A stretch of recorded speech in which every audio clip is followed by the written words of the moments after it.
Les quiero José, decir, no estamos viendo lo que está compartiendo. ¿estoy compartiendo? No, no estoy compartiendo todavía. Ah, está, listo. Ya voy a compartir, estoy viendo hasta dónde llegamos ayer con Juan Manuel. ¿Vieron en presupuesto el procedimiento también?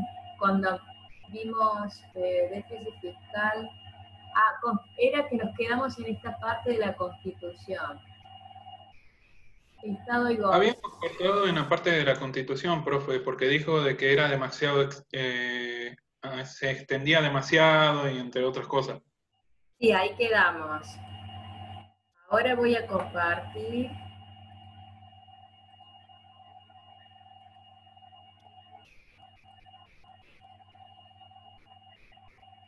Ahora sí.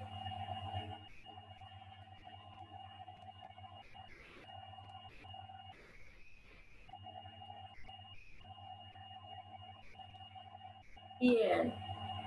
Vimos la diferencia, sí, entre Estado y gobierno, porque dijimos, en realidad esto es como nuestra Constitución lo establece. Nosotros tenemos una forma de gobierno representativa, republicana y federal. Quiere decir que, por un lado, tenemos representativo, quiere decir que el pueblo no delibera ni gobierna, sino a través de sus representantes. Nosotros elegimos por el voto popular nuestros representantes. Además es republicano, se basa en el principio de la división de poderes propio de la República. Dijimos que el Estado estaba constituido por un territorio, los habitantes y el poder.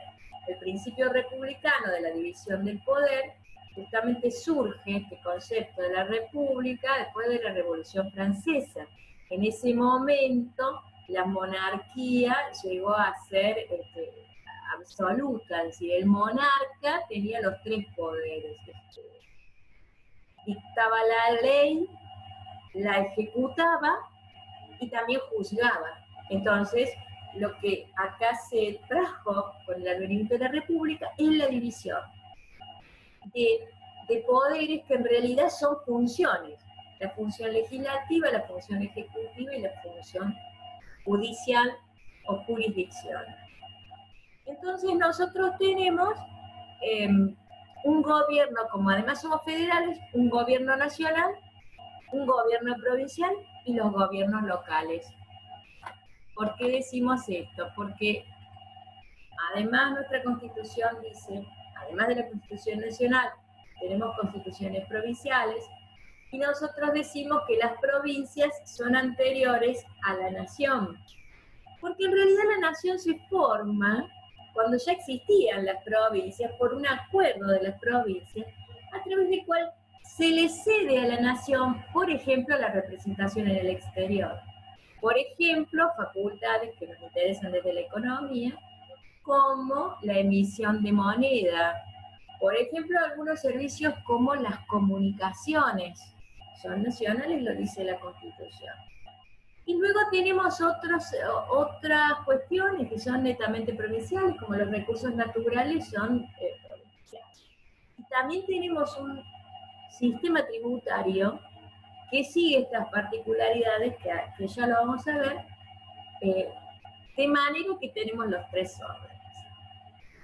En el marco de esto, bueno, los órganos de control extrapoder. Porque, ¿por qué el tema del control? Porque la transparencia hace el principio republicano. El hecho de que los actos de gobierno deben ser publicados.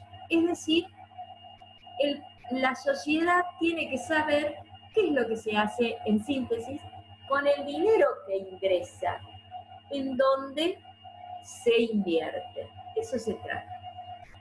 Y para eso, para distintos tipos de controles que no nos hacen a nuestra materia de economía, pero es simplemente a modo que ustedes sepan, existen organismos de control que se llaman extrapoder, que tienen una relación en cierto modo con el legislativo o con el ejecutivo, pero que su función es una función de control, generalmente control externo. Por ejemplo, el legislativo controla al ejecutivo y quien colabora en ese control es la Defensoría del Pueblo, que tiene una relación con el Poder Legislativo, pero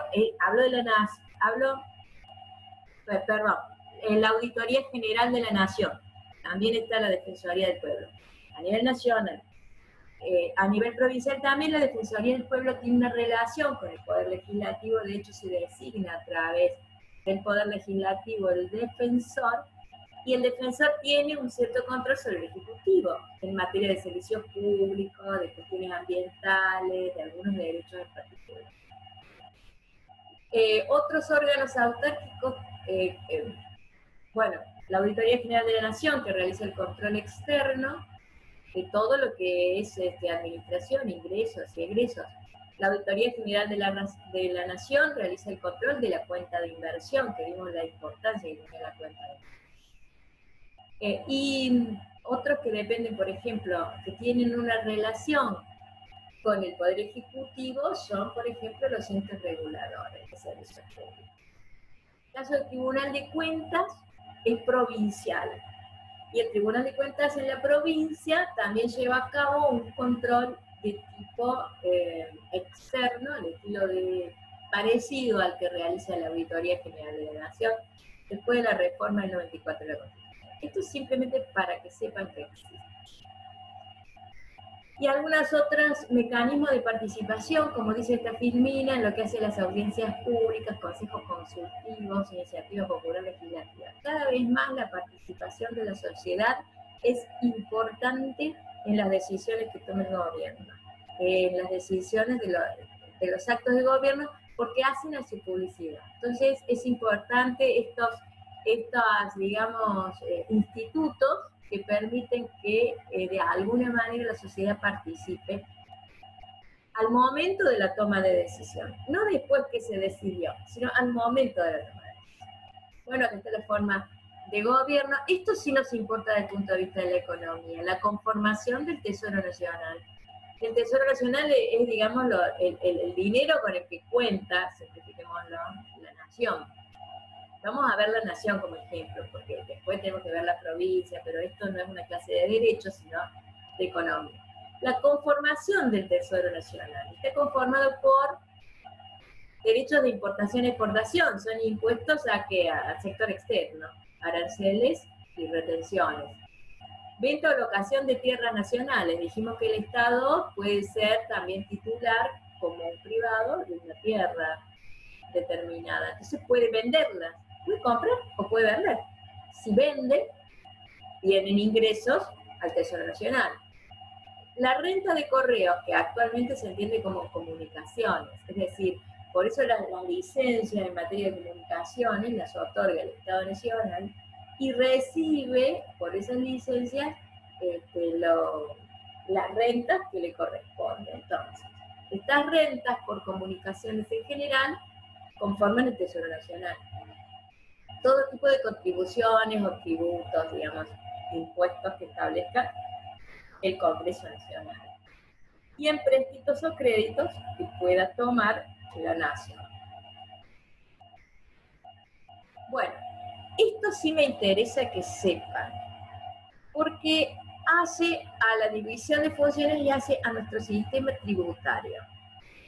Las aduanas son nacionales. Parte de la razón por la que se conforma la República de esta forma, recuerdan, si han estudiado historia de secundaria, historia nacional, van a recordar que hubo muchas luchas en el marco del armado de nuestra nación como tal. Y esas luchas referían al tema básicamente de las aduanas. ¿De quién dependían las aduanas? Entonces, la aduana, Puerto de Buenos Aires, por eso se conforma allí Ciudad de Buenos Aires, actual Cava, las aduanas son de la nación. Quiere decir que los impuestos de importación e exportación son nacionales. No van a las provincias. Quiere decir que la nación, a través de AFIP, de la Administración Nacional de Aduanas, recauda los impuestos a la importación y a la exportación y van a conformar el tesoro de la nación. no van al progreso. Bueno, otras características como la libertad de circulación entre provincias, lógicamente también eran parte de lo que está representado en la Constitución, el derecho a trabajar, estas son una serie de derechos generales, beneficios. Esto es importante, lo que sí es importante acá. La igualdad ante la ley como base del impuesto, lo hemos dicho, el impuesto tiene que ser creado por ley. No puede el Ejecutivo crear un impuesto.